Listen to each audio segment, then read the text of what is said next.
BBC Audiobooks presents Doctor Who, Planet of Fire by Peter Grimwade.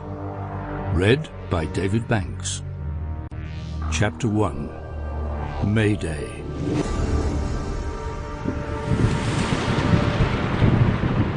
The full fury of the storm hit the ship as it rounded the headland. Huge waves commandeered the trireme, while gale-force winds strained against the efforts of the oarsmen to reach the land. Driving rain obscured the shore as Captain Antigonus tried to gauge the distance to the island harbour. They had shipped a lot of water, and the vessel would need to be lightened if they were to reach dry land. The order was given to jettison the cargo. The rich merchant Demetrios instantly forgot his terror and nausea as he saw his treasures brought up from the hold. The marble statue was the heaviest single item, so that would be the first to go. 6 sailors grabbed hold of the carved figure, shrouded in sailcloth and splinted with strips of wood, whereupon an enraged Demetrios rushed forward to protect the precious crate, with as much devotion as if the sculptured boy was his own son. As the fat Rhodian fought with the crewmen, an enormous wave all but turned the boat on its end. The mariners grabbed whatever handholds they could, while the cargo rolled to the lowered side of the deck. Unevenly ballasted, the ship was slow in righting itself, and the sea poured in.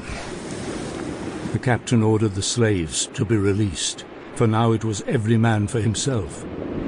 As the half-drowned oarsmen struggled up from the flooded galleys, Antigonus offered a desperate prayer to Poseidon that he would live to see his homeland again.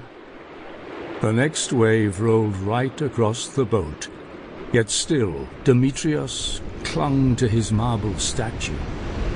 The captain marveled that a man should care more for a work of art than his own life. He peered closer at the stone image. Rough handling had torn part of the canvas away, revealing the head and shoulders of a young man, quite miraculously lifelike, and more likely to survive the day than his mortal shipmates. By now, several mariners were struggling in the water, some clinging to barrels, others striking out for the shore. But Demetrios continued to embrace the marble boy, as if it were a lover. Then, as the ship rolled sideways, man and gilded kuros slid from the deck and plummeted to the ocean bed.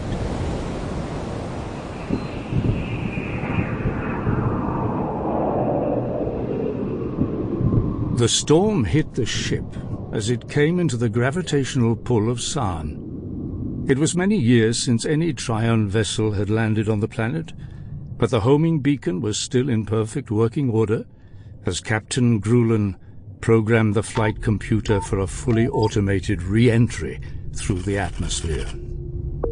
Grulin was looking forward to seeing Sarn.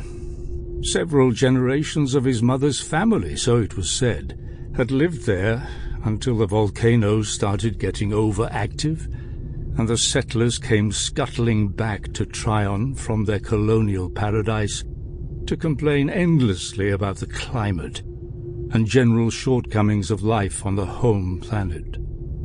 Not that Captain Grulin would be so unwise as to boast of any family connection with the old colonials. It must have been a surge of volcanic activity that caused the sudden magnetic storm. Whatever the reason, the navigational instruments took on a life of their own, and the computer, deprived of accurate data, allowed their ship to enter the atmosphere of Sarn at the wrong altitude. Within minutes, the ship was shaking violently, and the outer skin of the hull had heated almost beyond tolerance.